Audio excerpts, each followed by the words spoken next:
Oui, j'ai retrouvé mon petit chichi. I find my little shishiquin, which is the small drum that my son received at his birth. So it's a way of making more Innu the official opening of the meeting of the APA committee. I see that we have quorum. You're getting interpretation. Can you hear the interpreter? Is it, the sound is okay? So I was saying that I see that we have quorum, and I declare this meeting in session. The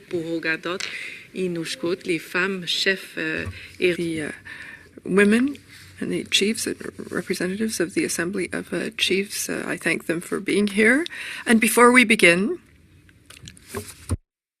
strong accent is not too hard to understand when I speak French or English, the translator and interpreter, so we have to make sure that we don't get too close to the mic with the earpiece, or if we don't use it, we keep it on the sticker that we have here on the table. So, ensuite de ça, j'aimerais aussi reconnaître... So I also would like to acknowledge the richness, the welcome, and the knowledge of the Anishinaabe Nation. And I want to remind us that they never ceded these territories, so by respect and according to the protocol of many nations in Canada, it's important to acknowledge this nation, which is the ancestral guardian of the country. And we also have other people from various nations, people from the First Nation, the Métis and Inuit peoples who live in Ottawa. The Innu Nation, but also chair of this committee. So I welcome you, and I will ask my colleague to introduce himself, and I will start with you. Merci, Senatrice.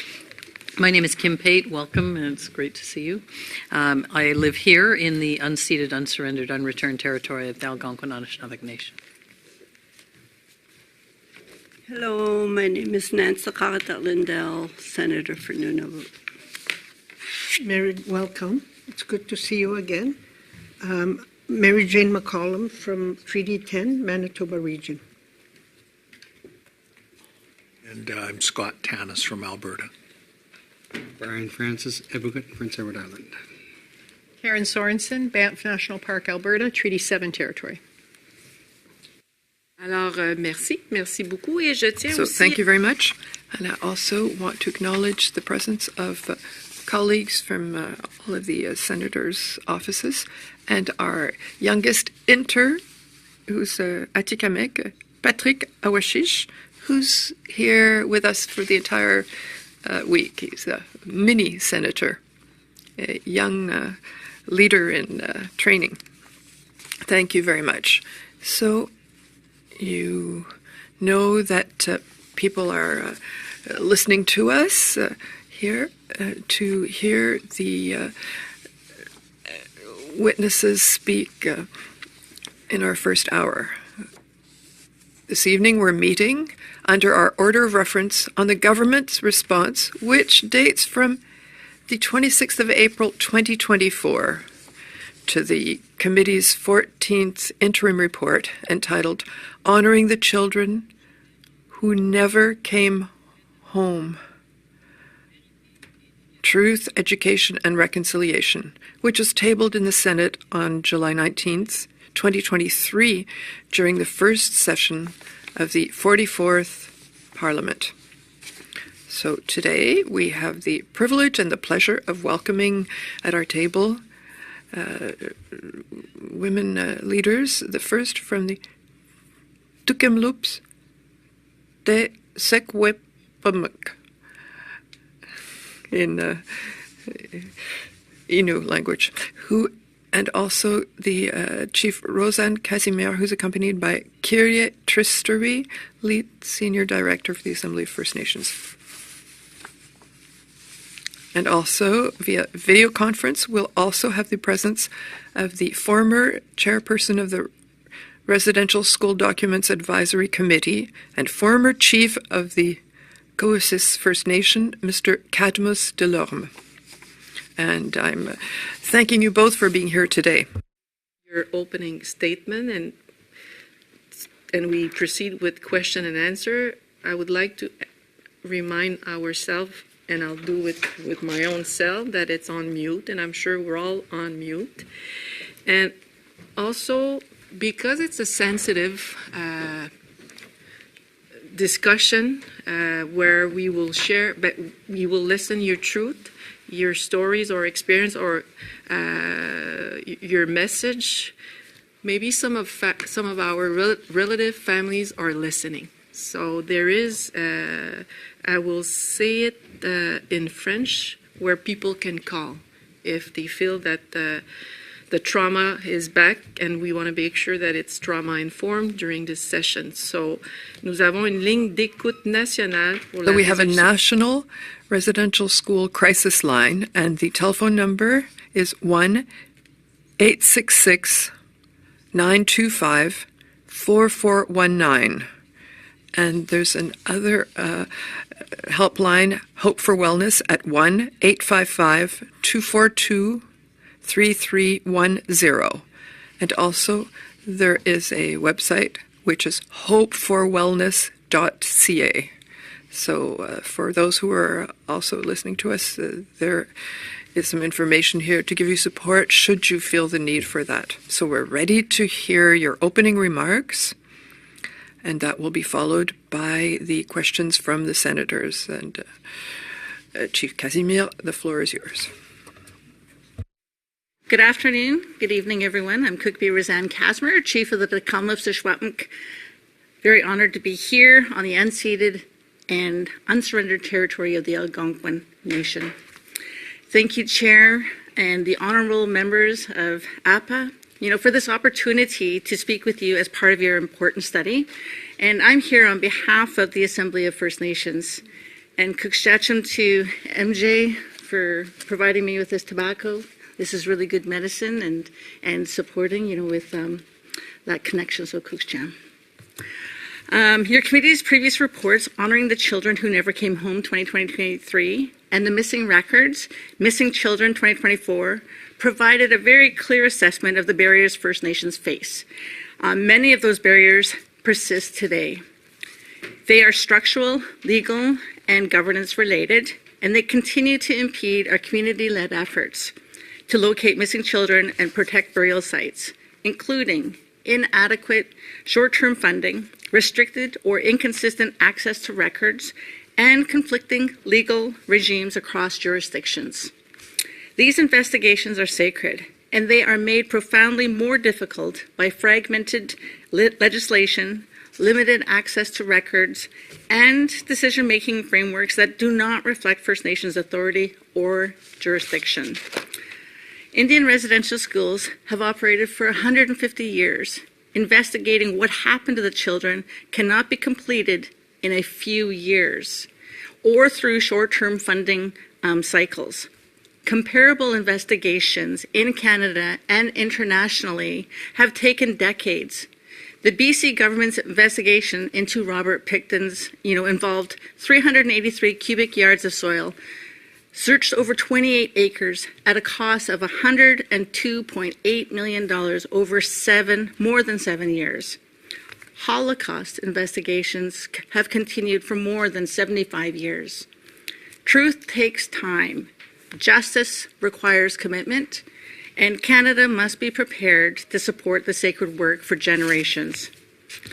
The AFN has consistently called for stronger legal protections against hate-motivated violence, particularly violence that targets residential school survivors and First Nation communities.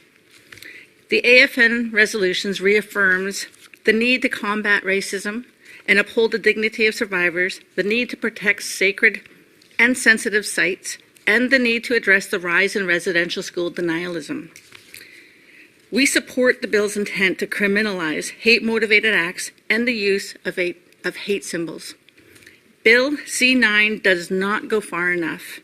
It does not explicitly address Indian residential school denialism, which is a growing threat and a source of real harm for survivors, for their families, but also the communities.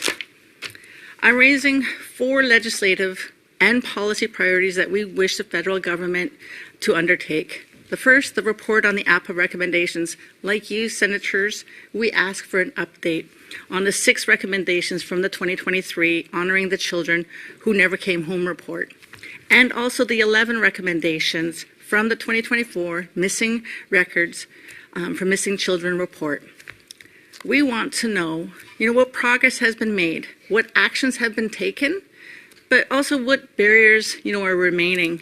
We want to see the federal government fully implement UNDRIP as well, particularly provisions relating to First Nations jurisdiction over children, sacred burial sites, and First Nations control over stewardship of those records.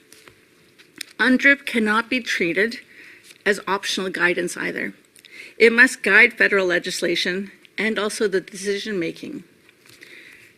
The third point is we want to see reform of legal and policy frameworks. Canada needs legislation that protects burial sites, recognizes First Nations laws and protocols, and respects decision-making by First Nations in all aspects of this work. The fourth is improving education and public awareness. Public education must reflect First Nations voices, but also their lived experiences. Education is essential to prevent denialism and advance accountability. We must ensure that the history and ongoing impacts of residential schools are understood while supporting accountability, but also reconciliation. Records related to Indian residential schools, Indian hospitals, and sanatoriums exist across several areas, like the federal departments, the provincial governments, churches, hospitals, and sanatoriums, universities and archives, and Library and Archives Canada. First Nations continue to navigate that complex and fragmented systems just to access information about our own children and our ancestors. The facts are very clear. These records are dispersed, they're incomplete, and often inaccessible. External institutions still hold control over those records that belong to our people. UNDRIP affirms our right to access, steward, and govern our own data. Without full and timely access, community-led investigations are slowed or prevented. Record access is not simply an administrative issue. It is a matter of truth. It's about healing, responsibility, but also justice. The right to the truth is not only a legal principle, it is a human obligation. So when records are withheld, when facts are obscured, and denialism is allowed to spread, the dignity of victims is violated again, and that's our survivors. Truth is the first step towards justice, and justice is the foundation towards reconciliation. So First Nations are leading this work. My community is also one of those nations as well. This is long-term intergenerational work, and progress depends on a continued commitment to truth, accountability, and justice for survivors, families, and we cannot do this alone. And we should not have to fight for the records and tools required to find our own children. We call on the Senate to make the following recommendations as your report to the study: to ensure sustained long-term funding, supporting that work in finding the truth with Indian residential school, introducing legislation to hold federal departments accountable for withholding records, advancing Bill C-9 with an amendment to address the Indian residential school denialism, review governance at the NCTR to address barriers, delays, and unnecessary bureaucratic processes to accessing records by First Nation communities. Also strengthening legal frameworks that protect the burial sites and support First Nations jurisdiction, the governance, and data sovereignty. And, for us, it's let us honor the children, support the families, but also ensure that Canada never turns away from the truth again and really does provide those actual steps moving forward and to support true reconciliation. Cooksham. Chinashkamadan, merci beaucoup. And thank you very much. Mention also about the Bill C-9. It was presented to us today. So Very important comment you made. Thank you, Chief. And now I would like to invite Mr. Delorme.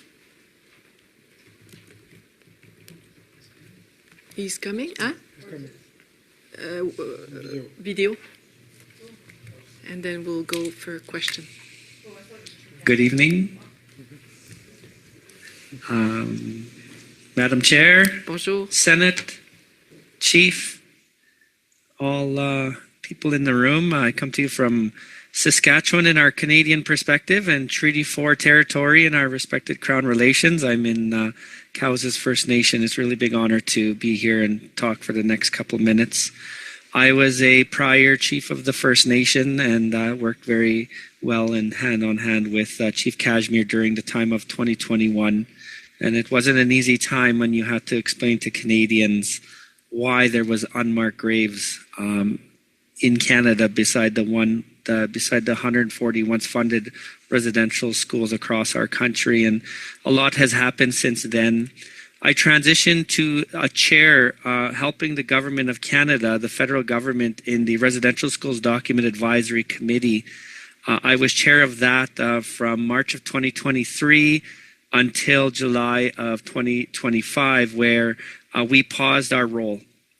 We paused our role due to funding, and I'm just here to explain about how important documents are on this journey.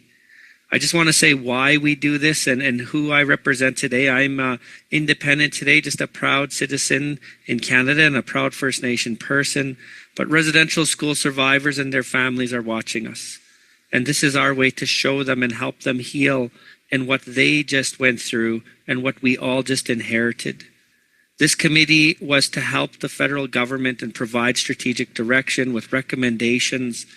We had a very good ongoing, but due to funding, we paused our role. The Government of Canada, working with Crown Indigenous Relations, they provided us a budget and it didn't fulfill half of what we were hoping to fulfill. Some of the things we wanted to fulfill was scoping exercise. That's a term internally when you provide a third party to come in. In our instance, we brought in John Holmes research to come and do a scoping exercise, but that definition was not done with the committee. There was a committee of residential school survivors, ones that lived through it, also experts from the National Center for Truth and Reconciliation, the Interlocutor's Office, and so forth. And so with the government officials, we had one representative from each department and agency. We created a new definition of what a residential school document would be in the government, with many different patterns, all differing from marching bands to sports teams, to coffins, to cadets, to labor, Indian agents, and so forth. We brought patterns in and we created a new definition. And we asked for a second scoping exercise in all the departments. And that's when our budget got reduced. And we were advised that if we can do it without budget, with a minimal budget that we were offered that year, that we'd be given a second, maybe a budget the next year. We didn't want to go on maybe. We didn't want to water it down. So we paused. We never did quit. We paused it. And we told the government, when you're ready to take this serious, we will see how we can do again. But some of the challenges internally, just in the federal bureaucracy and the government, is the duty of care. There is privacy and privileges that the government have, and the duty of care is to protect the government. Things like access to information and privacy and legislation and legal barriers, solicitor-client privilege, redacted documents. We have more and more committees now today that are doing researches, like Chief Casimir and her team in Kamloops.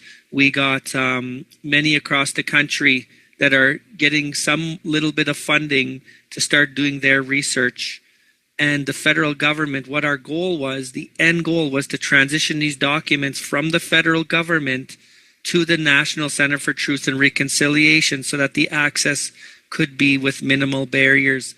It was a really good initiative. It was approved by cabinet. It was an internal thing. There was no external to be accounted to, rather than just the federal government wanting to do this. And so in conclusion, There was a lot that I learned during this time. We talked about, things like the GARMI recommendations of the report from 2006 that created the Federal Accountability Act and what was in there and how documents were kept in the decades leading up to the 3 barriers that I just shared with you, the client privilege, the Privacy Act, and so forth. And so in conclusion, I am really honored to share here tonight that I'm advocating that these records need to be with the easiest access to each research committee on behalf of their communities and teams. I met with these teams across the country when I played this role as the chair, and each of them with the best interest need these documents to make sure that they can help families identify unmarked graves, to identify the missing children. I'll give you one personal story, and it's very personal to me. My mother's a residential school survivor. When I was telling her what I did, she told me one day, she's like, I had these 2 friends that left and ran away from school when I was a small girl. She's like, I always thought they made it home. I was always just thinking, oh, they made it home. But after all these unmarked graves and stories came forward, she's like, maybe they didn't. And that's just something that the residential school survivors have to go with today. So in conclusion, I just wanted to throw in a quick one about the IAPs. The IAPs is very sensitive to certain people in this country. There was already a Supreme Court that decision on this, but the IAPs records is the last documents that government has that were truly spoken by residential school survivors. Once these IAPs are defeated and deleted or destroyed, Canada will really be able to move forward with just the minimal documents they have. And I truly think it is going to not help what our initiative is and what we're all doing here today. Thank you very much for letting me speak. Merci infiniment. Thank you. Thank you so much. The powerful voices and message or words that you share with us and many other loved ones that are in our heart. So, my colleagues, I have 2 senators more senators, and we will start with Senatrice Sorensen. Thank you, Madam Chair. Thank you all for being with us this evening. My first question is for Chief Casimir. It's clear that you have significant experience with residential schools and the searching for unmarked graves and missing children. Can you share your experience working with the National Centre for Truth and Reconciliation in accessing records? For sure. Thank you for that question.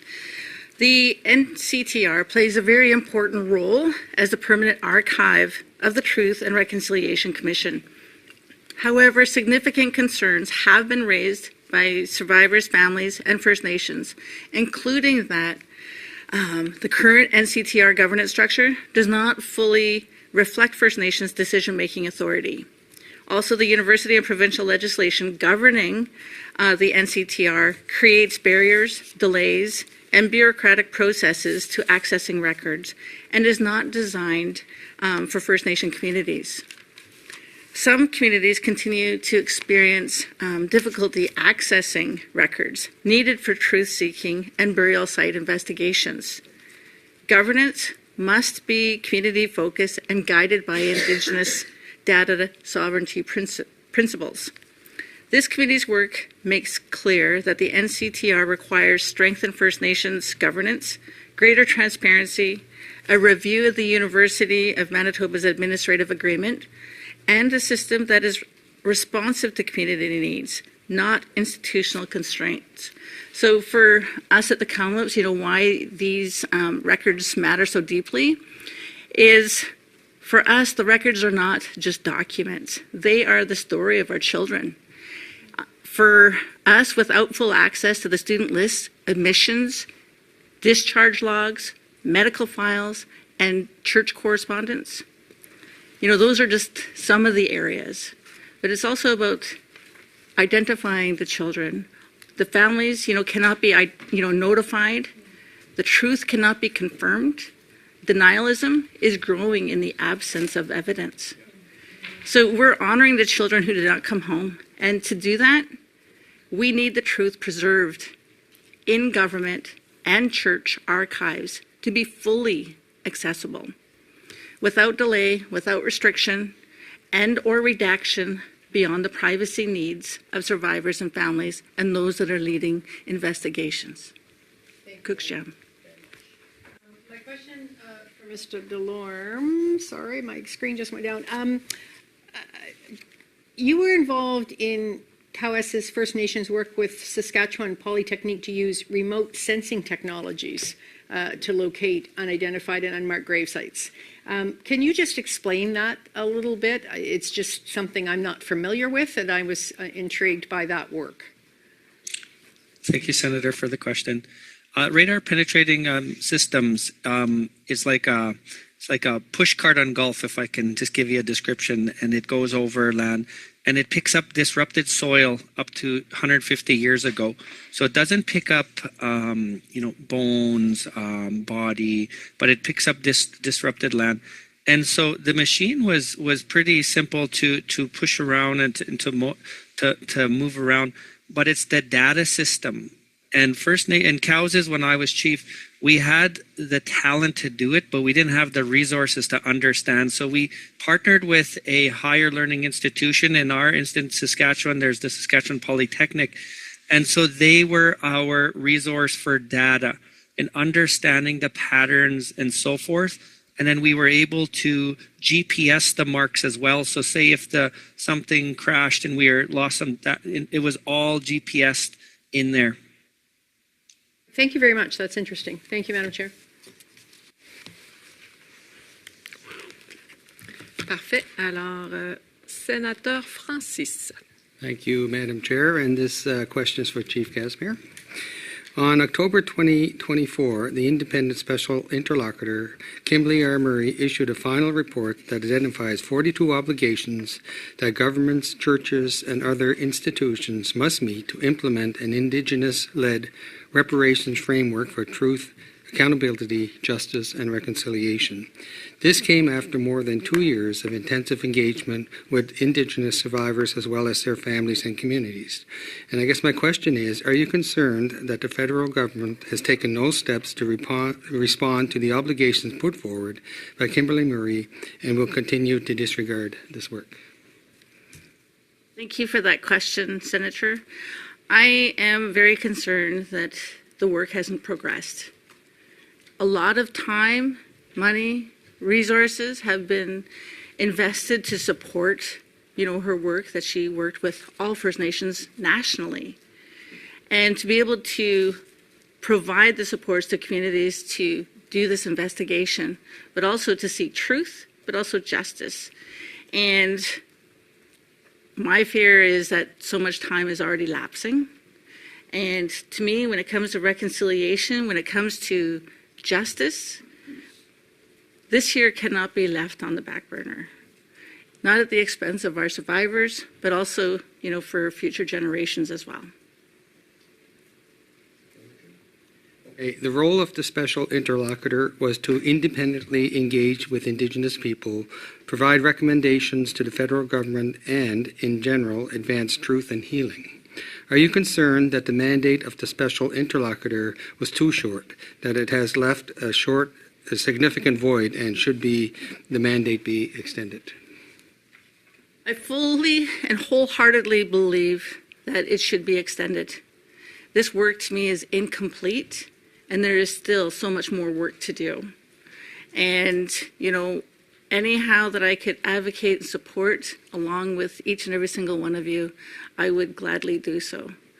When it comes to implementing this year incredible work, there is a lot at stake. And, my fears with this growing denialism is taking away from the important work that needs to get done. And it's about having those resources as well for the communities that are leading the investigation. And again, it's about not having to do it alone. It's about having the resources and the support of government. So having that accountability and holding them to account is critical. Thank you for that. You have time if you have one more. Parfait. Merci beaucoup. Alors, Sénateur Tannas. Thank you. Senator Tannas. Chief Casimir and Mr. Delorme for being here. I share, Chief, your concern around denialism and the fertile ground that is there for it to continue for so long as we're in the situation that we're in right now.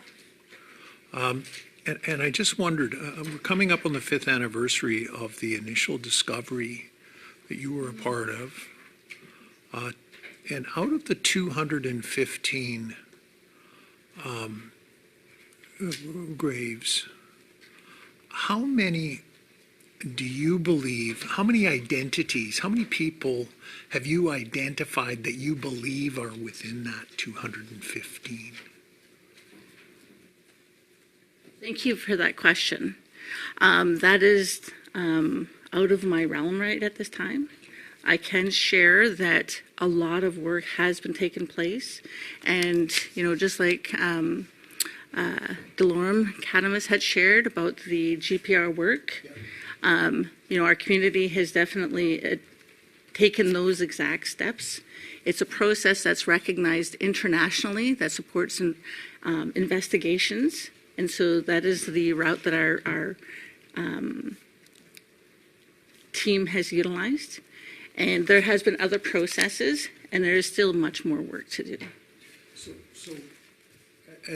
I'm just trying to think how do we get to the truth and begin to take children home for those that want to go, where the families want them to go home.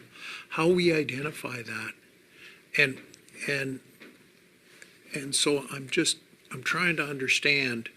You mentioned in a statement that you made some time ago that you felt there were 38 nations that were affected that had children there, and so the idea was to talk to them to get their views.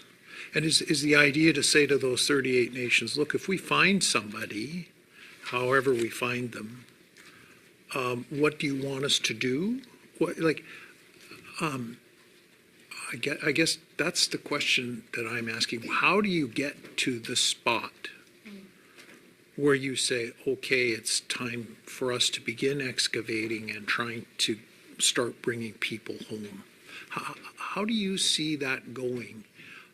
If you had all the data of all the children that and the point of all the data is to try and identify who those people might be, I assume, in the graveyards.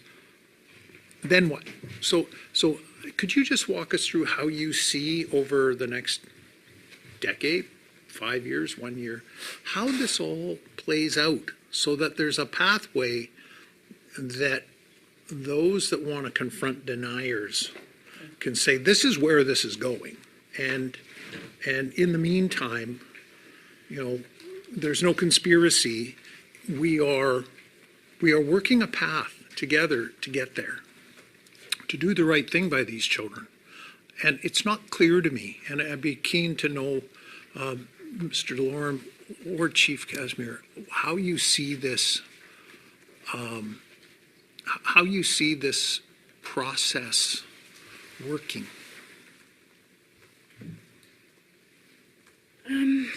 Well, I definitely see this here is definitely not like a 1, 3, or 5 year process.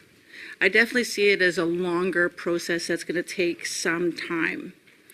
When we're looking at the importance of, sustainable funding that's going to be able to support, that work moving forward. You mentioned 38 nations. Well, with the Kamloops Indian Residential School, 38 nations have had children taken from their nations and their communities and taken to the Kamloops Indian Residential School. So it is about diversity in cultural protocols. It is also about being able to have, again, access to information, records, and being able to coincide them with the oral truth-telling. But it's also about being able to identify through the records as well. because there's a lot of information in those records to provide that work moving forward. And so it will take time, and it will take a lot of collaborative efforts. You know, the right to truth is not only that legal principle, again, it's a human obligation. And so we have to take that time, and we have to take that moving slowly. We know that, you know, it's been more than like 150 years of the impacts of the colonialism in residential school, but it's also going to take time to be able to advocate and support, but also to work with the other nations as well. And that work is definitely well underway. And we have a very strong, diverse team, and moving and advancing and communicating with First Nation communities right across. Thank you.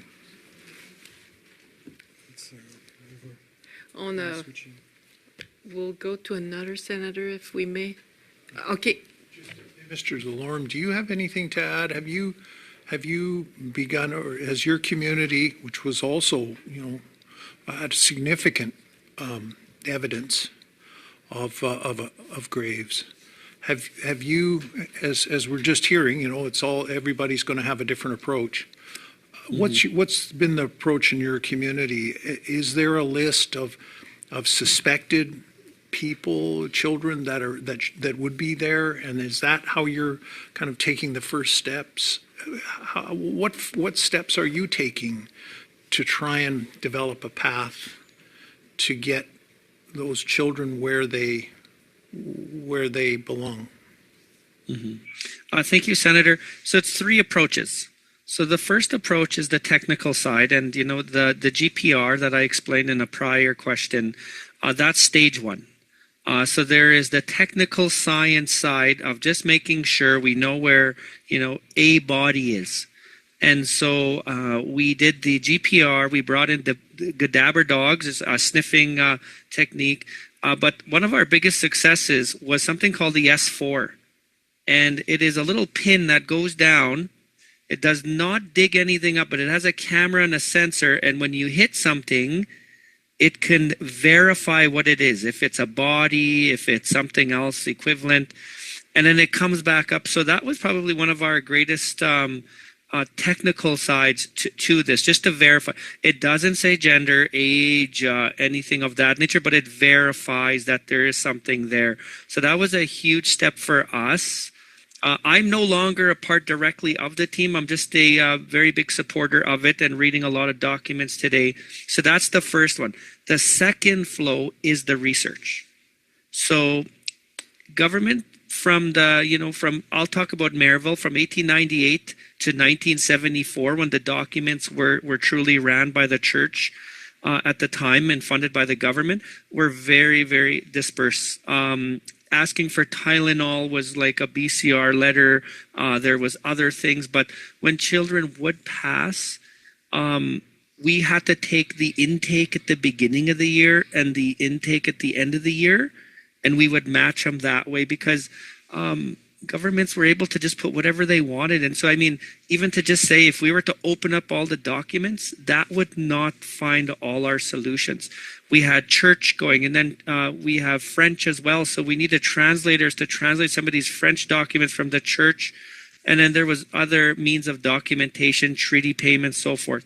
The third flow is the people today, the elders, the knowledge keepers, the experts of today. And so trying to make sure, one of the things we were told was, do not dig up any graves. Like, that is something we do not do. And just to kind of sum up my question, your question, being a Roman Catholic Church gravesite at the time, we have a whole spot outside the fence that they weren't baptized, so they had to be buried at a certain other area. And so it's very devastating to the community when you try to talk about it.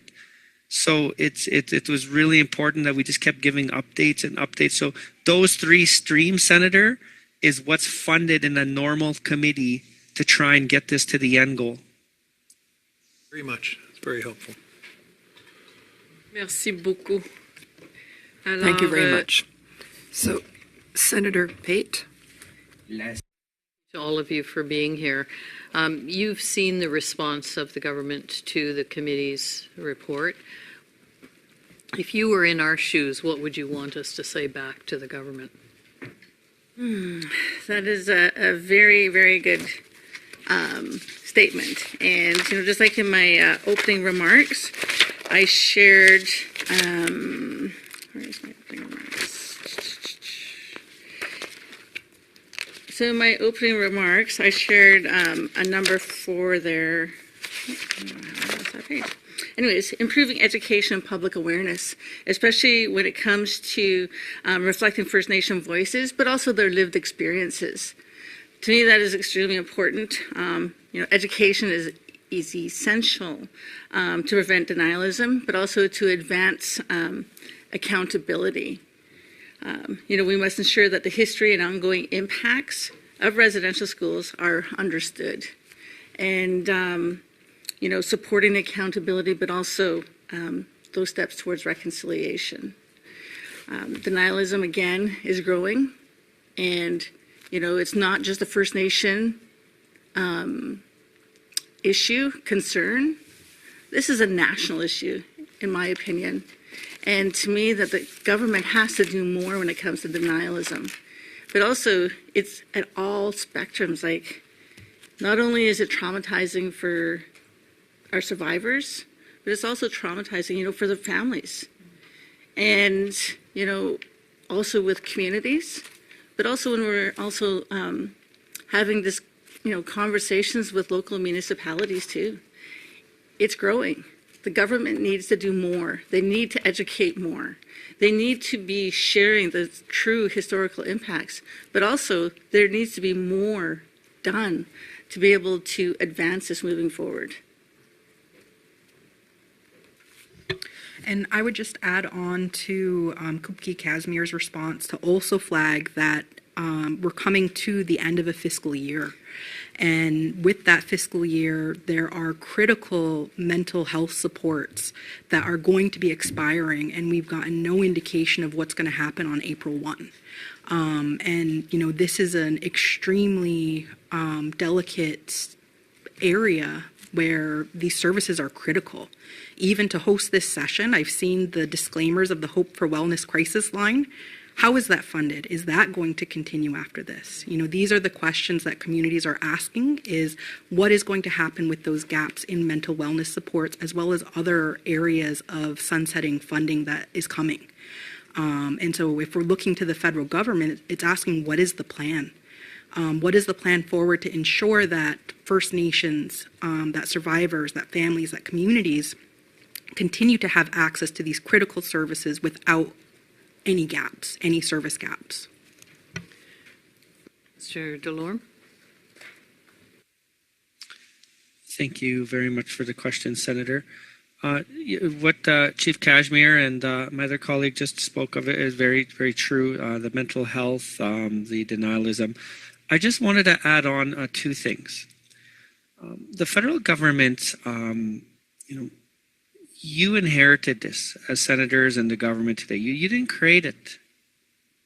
But governments that had that decision power that you have today and the responsibility, they did. And the First Nations trusted since treaty, since relationships, and the duty of care has always been towards Canada and the best interest of Canada.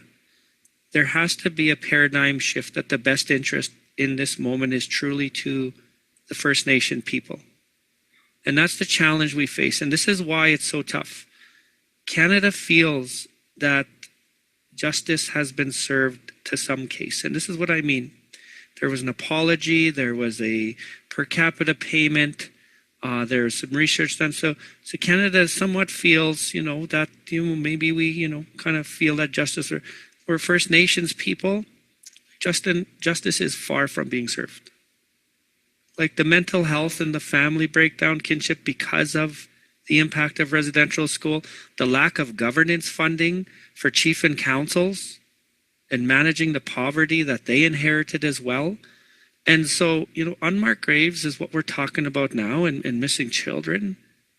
But this is a moment where we could, this moment is the end goal is that First Nations should feel like we belong in this country, not fit in.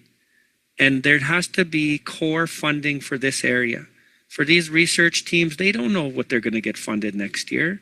The committee that I chaired, our funding got cut down by almost 70%. And the government said, well, just do with what you got this year and maybe next year. And I seen the patterns of where budgets were going. I'm like, we're not going to be here and be your token. Like, we want this to get done on your behalf. So ultimately is patterns change in government, and so does funding. And we got to identify core areas that shouldn't have that big impact. And that's where I would add on to your question. Merci beaucoup. Just before Thank you very much. To my colleague, Senatrice McCallum, just if it's possible, Madame Tristary, if you have the specific name of those programs that might be cut, you can send it or you can respond. It's up to you. So in our report, we know exactly which one. Thank you so much. Alors, Sénatrice McCallum, followed Senator by McCallum, McPhedran, and then I'll suivi par la sénatrice McPhedran. Sénateur. There's a big screen between you and me. Yes. So. Alors, sénatrice.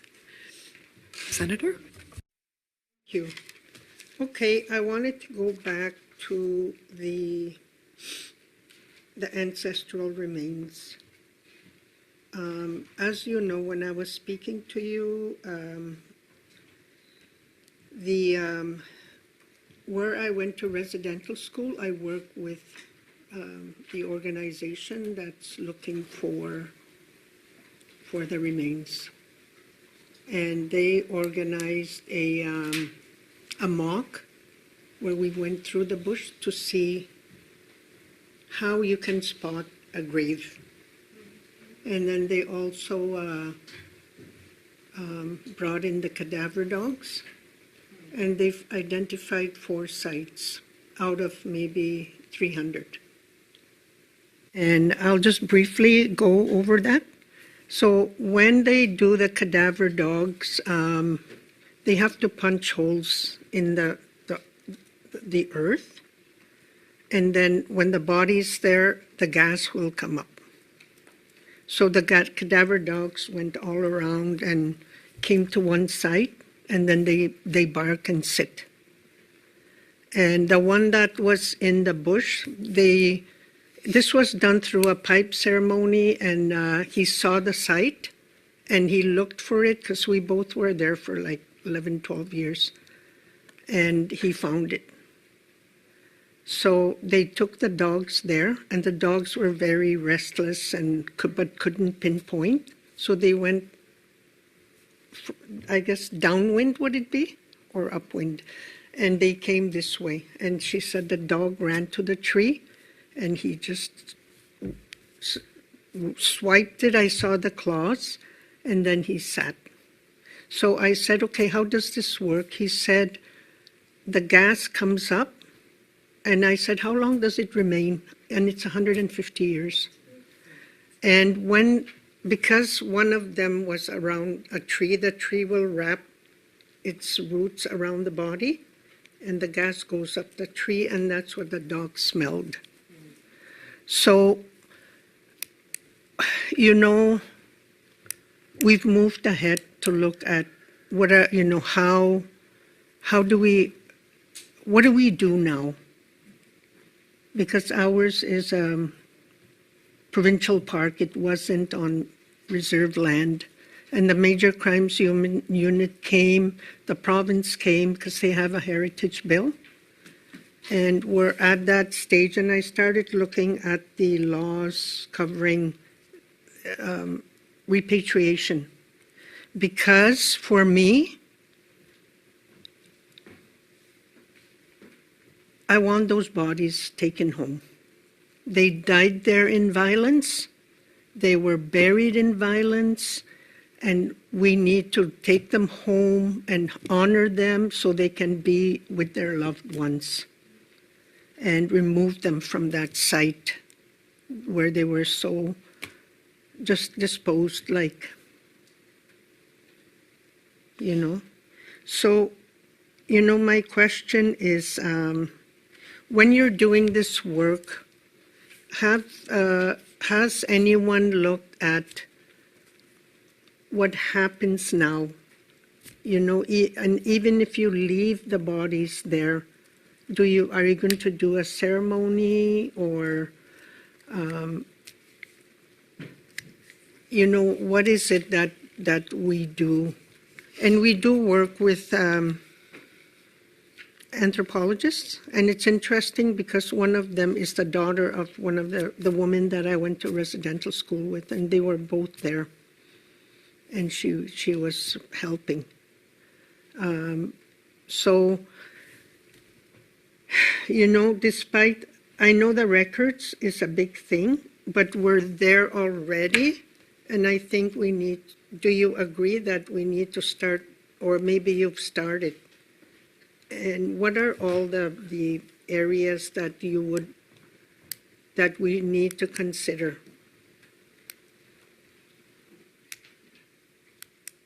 Thank you very much for that, Senator Mary Jane. Really appreciate, you know, sharing, you know, your story and your community and the work that has taken place, and the experience with the cadaver dogs and the findings, but also the work that took place. For us, you know, it has always been about either exhumation and or memorialization. But we're also, you know, knowing that we're also working at the Kamloops with 38 nations. So we also know that we have to, you know, work with the other communities to fact find, but also to share protocols, responsibility, and, you know, honor that diversity in how we honor those that are no longer here, but also how that is going to be moving forward. And you mentioned yours was, you know, you worked with the Heritage Act, so it was, yeah, so that wasn't on reserve land. No. So, you know, with us, ours is on reserve land, but there's also areas too that have been identified off of the reserve area as well. And, you know, I know that in British Columbia, you know, even looking, you know, within my own community of the Kamloops, you know, we know that there's chance finds. There's a lot of archaeological work that has taken place. We also know that there's a lot of discrepancies within the Provincial Heritage Act from doing the work, you know, off of your reserve. We also recognize that, you know, with growing fear and denialism, that also impacts and clouds, you know, the simplicity of how sacred this work is moving forward. And we know that because our lands have, you know, never been ceded, sold, or given up, that there is those possibilities, very strong possibilities, that you are going to find ancestors and ancestral remains off of our reserve. And having cultural protocols in place also helps to support that work moving forward. And, you know, with the Kamloops, you know, we're very fortunate to have our own cultural heritage bylaw, but we're also very fortunate to have a good relationship with the local municipality, with the city of Kamloops, to be able to work together. But, you know, I also know that the huge question arises when it comes to private property interests. And so, you know, with us, you know, we just want to ensure that, you know, any work moving forward is done in good, respectful, you know, manner, but also to support that and not to fear it. Because, you know, for us, when we think about, you know, the simplicity of underlying title, so when we look at the private property interests, you know, with us, It's not about creating fear that we're going to take somebody's private property or anything like that. And in your situation, it was on property that was not on reserve. So there was steps to be able to work through with the Manitoba Heritage Act. And, you know, with our situation in Kamloops, it is quite different because of the Provincial Heritage Act and the gaps that it has. So we're still working through those steps and those processes and still have much work to do.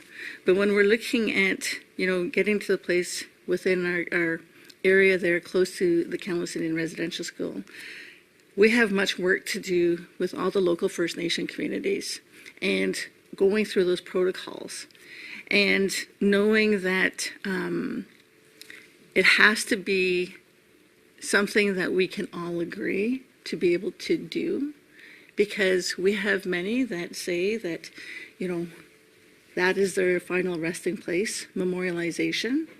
But we also know that there's investigation is so extremely critical and important, you know, and for us, it's about the truth for our survivors, but also to advance that, to be able to get to a place of justice and reconciliation. I have three more senators, so if we have the second round, if I may, Sénatrice McCallum. Sénatrice McPhedran, thank you for your answer. Alors, à vous, chers collègues. Thank you, Madam Chair. I'd like to understand better the situation with the documents that I believe, Mr. Delorme, you were involved in 2023, where there'd been a scoping exercise and you'd identified 23 million potentially relevant additional residential school documents held across 13 federal departments, including several warehouses of paper records at Public Services and Procurement Canada alone.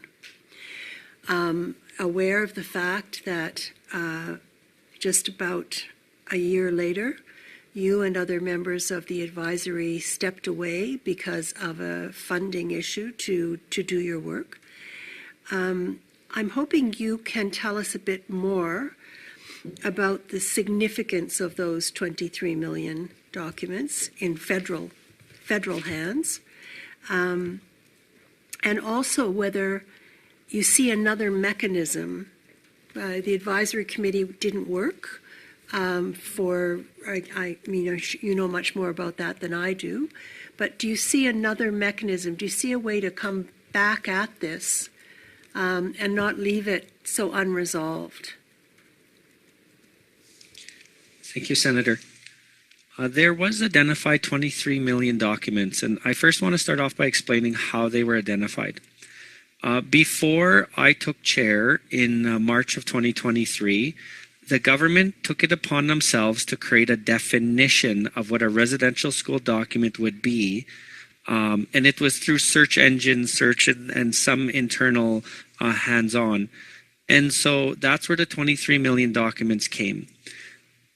About 13 million, and please, I'm going to try to be precise, but I'm not going to be right directly.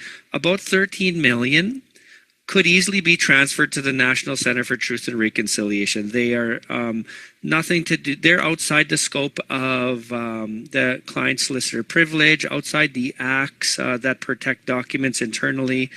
And so there are about 10 million documents internally that would be redacted if transitioned over, protecting Canada's duty of care from the solicitor client. Could be Indian Hospital, could be other reasons why, could be Privacy Act and so forth. And so those are the ones that would take a little bit longer. What we asked as the committee was, let's do a second scoping exercise with our new definition, because we had a new definition with First Nation input from residential school survivors, the ones that with lived experience, experts that were there, pre-government definition. And that's when we were advised that we would not be getting budget to do a second scoping exercise. Many documents are housed in warehouses, even though there is a legal case that you have to transition to digital now. A lot of them still were physical copies. and they were in disarray. They weren't in chronological orders. So it would take a very big expert and a lot of human time to go through these. And so we wanted to make sure that this was only to be done once in the government's history. We weren't going to water it down where in 10 years from now, someone had to do it again. So if I can use a car analogy, we asked for the Cadillac, we were provided the Ford, but the budget offered us a bike. And we were like, we cannot do this, knowing that you're thinking we're just going to ride a bike doing this. We did ask the government, can you at least increase our budget to this? Like, we will do it with the Ford, even though we know we deserve the Cadillac. And they're like, maybe next year. And so those are kind of the scope of the documents that were identified as the 23 million. Time for. Thank you. Can you tell us more also about the documents not held in federal departments, but held in church records? Thank you, Senator.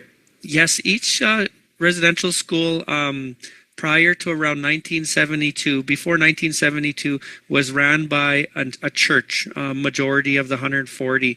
And so whatever church ran was pretty much held those documents at some point around 1972. Some transitioned to warehouses, some burnt down because just of the infrastructure they were in.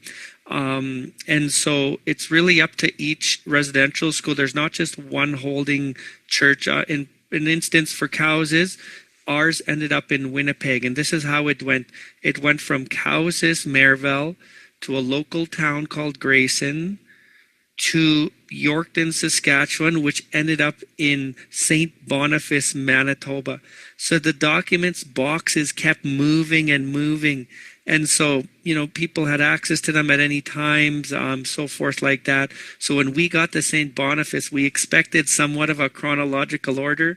When they opened the door, it was just like this dusty boxes, haven't been opened in decades, and no chronological order. So what we thought was going to be one visit of St. Boniface ended up being numerous visits, and we still feel like we didn't even get to what we were hoping to.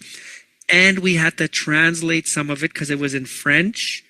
And so then we had to find a translator that had that privacy approach, because these were some pretty detailed documents.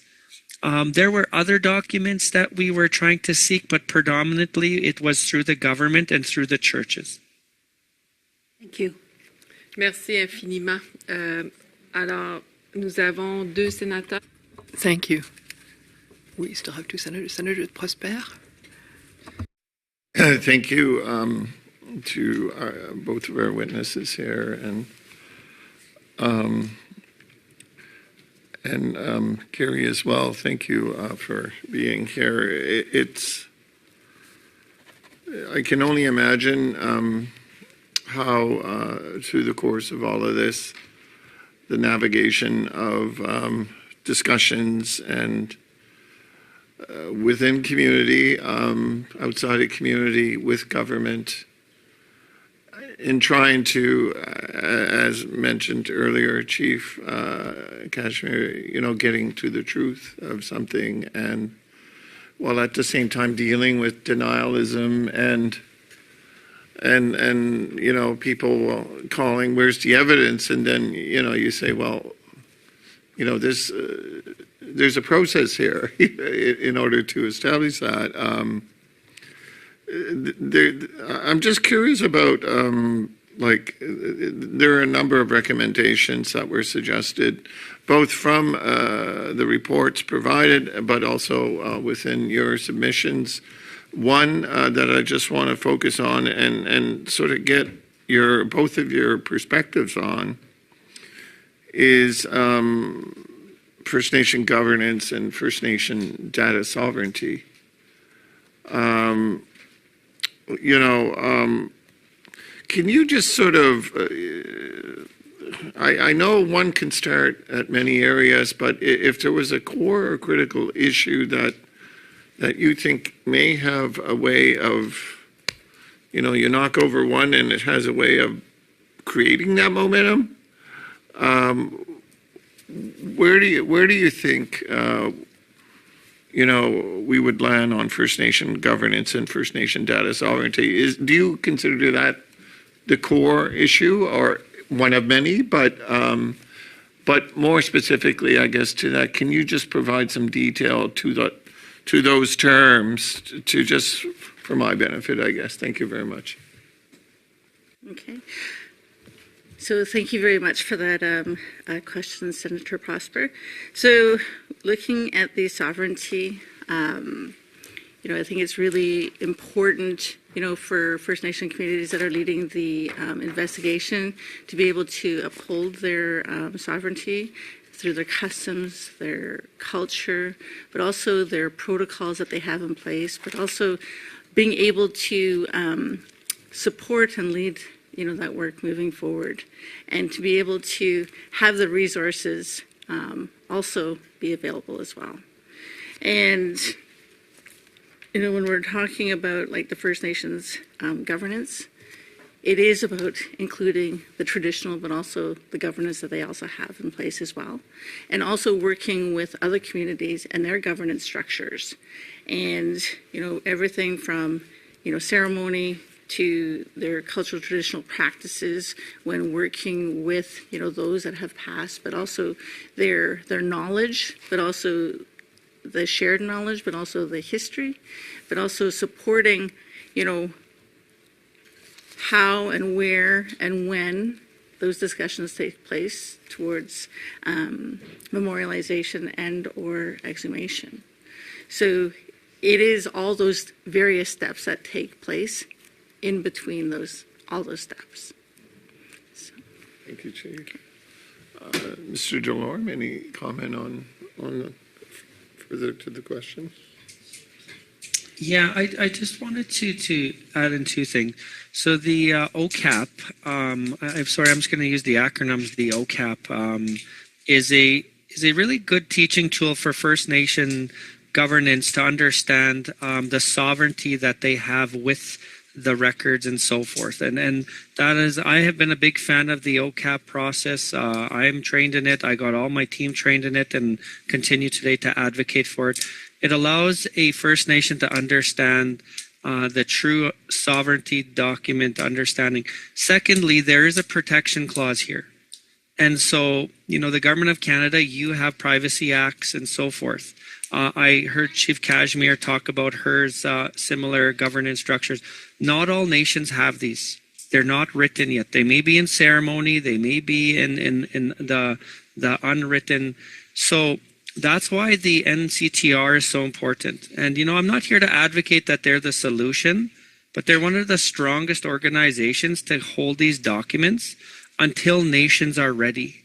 And even though I think the National Center Truth and Reconciliation's challenge, as Chief Casimir said, would be the University of Manitoba, and they're kind of intertwined, there is some challenges there. And I'm not speaking on their behalf. I'm just sharing openly as someone who knows how this works. And so First Nations do need to strengthen their governance, because these documents will get there eventually. They will get there. And it's just a matter of, is the protection of privacy there as well? Because they have a standard that they have to hold as well. Thank you. Thank you both. Merci beaucoup. I just want to say thank you, Monsieur Delorme. He's not my son, but the young man that is with us this week was too heavy for him, so he stepped out. But I will tell him that we have hope just with you. I can see that you're very calm, but there's a big troop behind you that gave us that warmth in my heart. So I'll show to Patrick that there's strong men with a future troop of young men that will continue this fight with love. Thank you so much. Every one of us are enjoying your children. Thank you. So we're okay if we can go beyond 8 o'clock, but un peu plus tard, because there's other senators that would like to have question or exchange with you. Sénateur Francis and McPhedran, la sénatrice McPhedran. À vous. Madam Chair. In the final report, the Special Interlocutor highlighted that Indigenous communities face significant gaps in accessing training and resources to effectively conduct investigations and searches. One of her recommendations called for the establishment of a national ethical and professional standards for anyone working with Indigenous communities conducting investigations. Do you agree that more safeguards are needed to better support those leading this work? And are you aware of any samples of mismanagement or exploitation by third parties offering technical and or other services? And that's for anyone who would like to answer.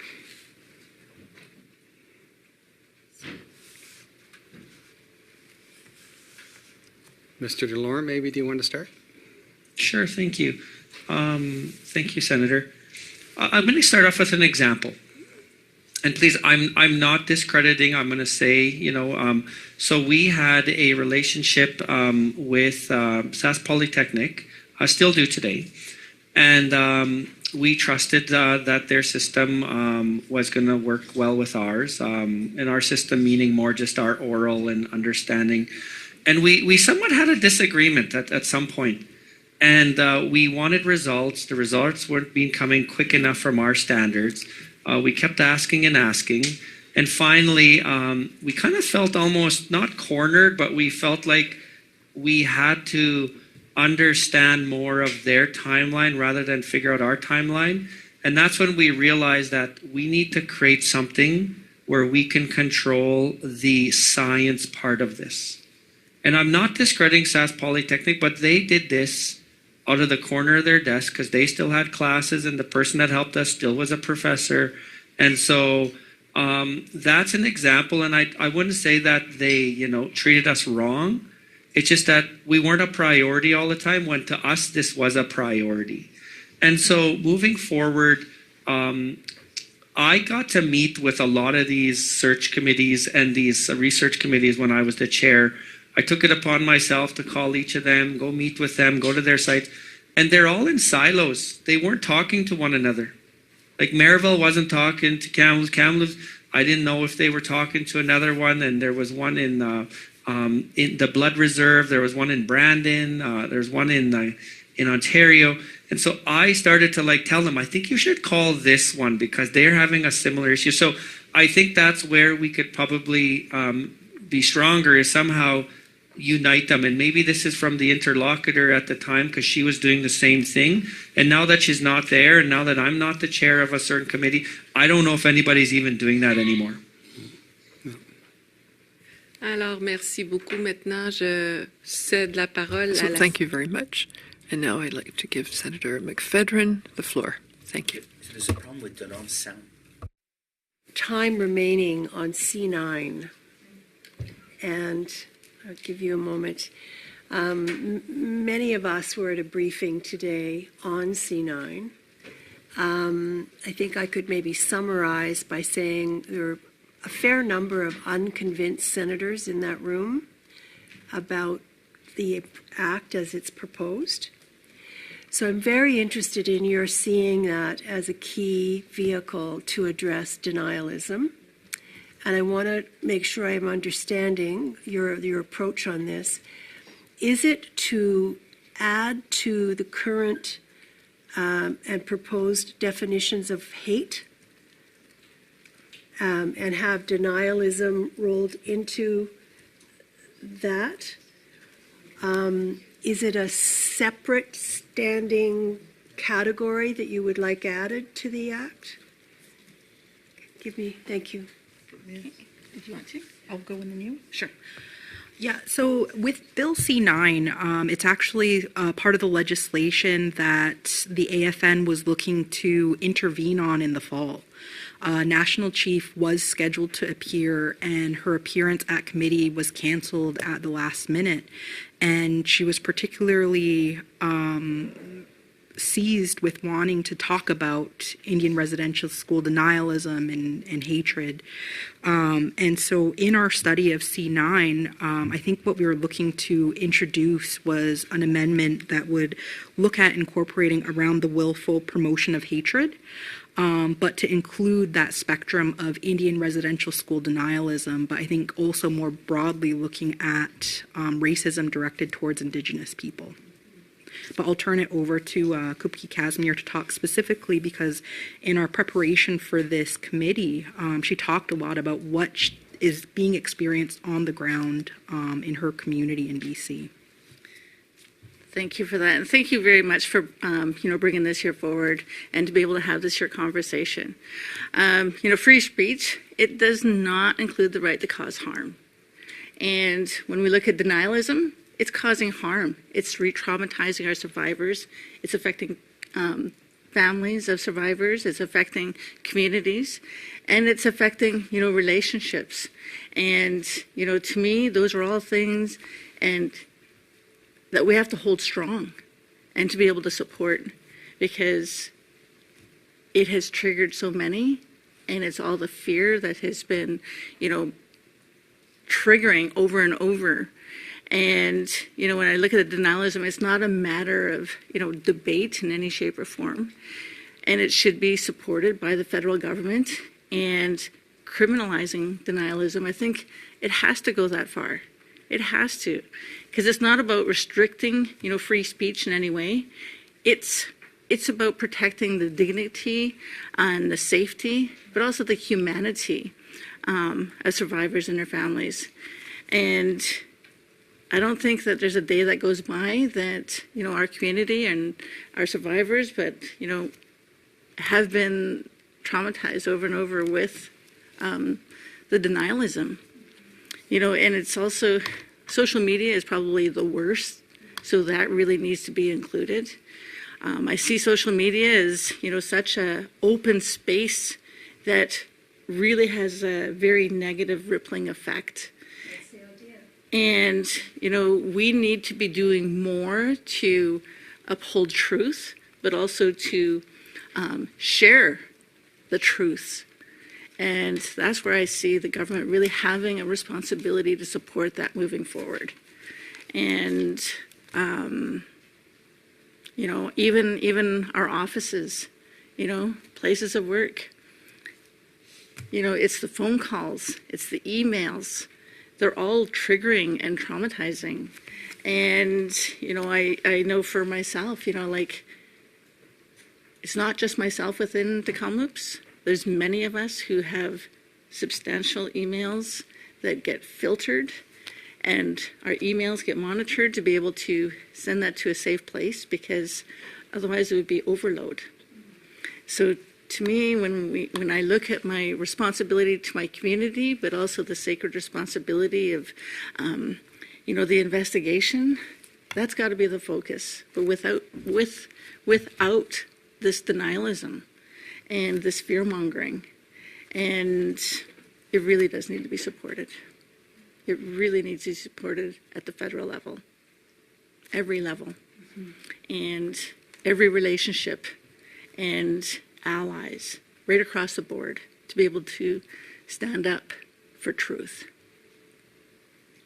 Well, I hope you're right about C9 being helpful in that way. I think there are enough lawyers around the table that we maybe are a little more skeptical about it as a vehicle, and I don't know whether there's a plan B if you don't get the amendment that you want. Yeah? Is there a plan B? I mean, generally, part of the presentation that was made today was really also focusing on the role of education. And so in the remarks from Kupki Casimir this evening, she talked about that importance of everybody, being involved in raising that awareness. But looking at the legislation, you can expect that AFN will be making an intervention to introduce an amendment to C9.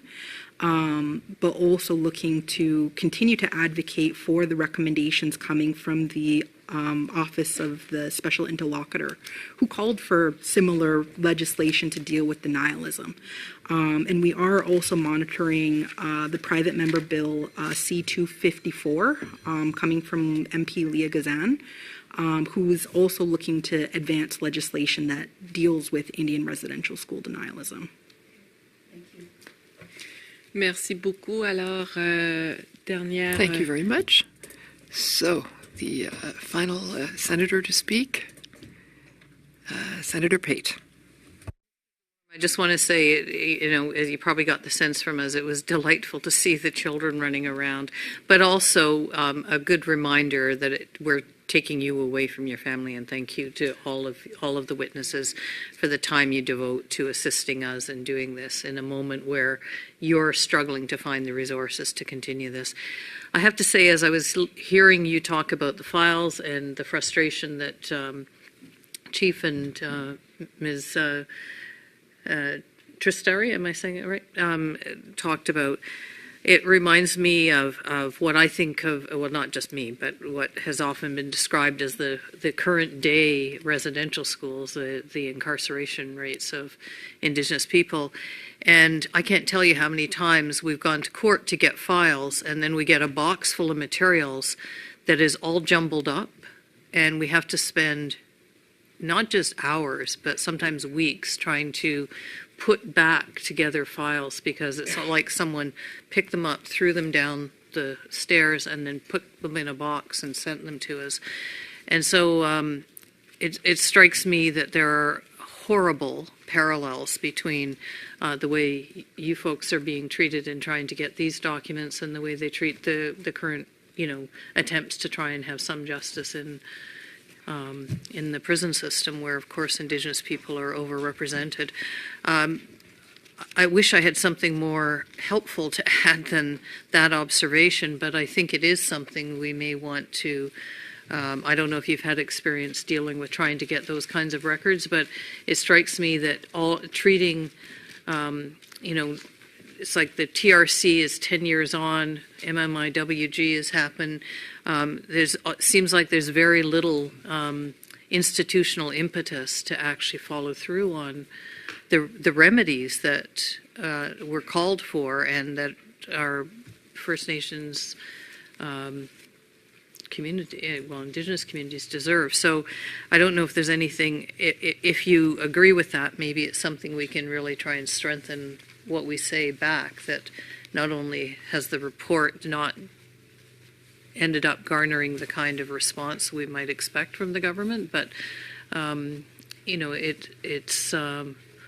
it's likely to get far worse if we don't do if something proactive isn't done. And in a moment when, well, I don't know what else to say. In a moment when I think it's very clear we have to do something, and so I want to thank you again, all of you, for coming, and seeing as we're now part of the government, apologize on behalf of the government for the failure to act.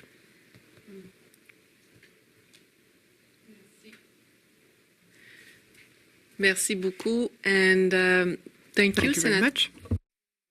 Coming back on C9, and when I was listening to you, super dad, but also amazing person, Monsieur Delorme, would you be comfortable that we or I recommend your name to the study on C9, because this morning we asked if they define hate with First Nation. What is hate from a First Nation perspective or lived experience? I didn't get an answer, but I think we need to have witnesses also in that committee that are expert or passionate or strong like you and Chief Casimir, so you can also bring your message to that committee. So it's a personal, it's not on behalf of my amazing colleague, but for me, I was like, they should be witnesses. So, yes, sure. I move that we make that recommendation that our chair has just suggested. It became a recommendation. My first experience. Merci so much, Tanashka Madna, and let's have a beautiful thought for Patrick and for all the loved ones, the people that are listening and are not here but having emotions or memories that we are not alone. They're not alone, and we have strong, beautiful warriors that are standing for us and with us. Merci. Je cogne. Oui, alors I will suspend with my Tewagen. Nope.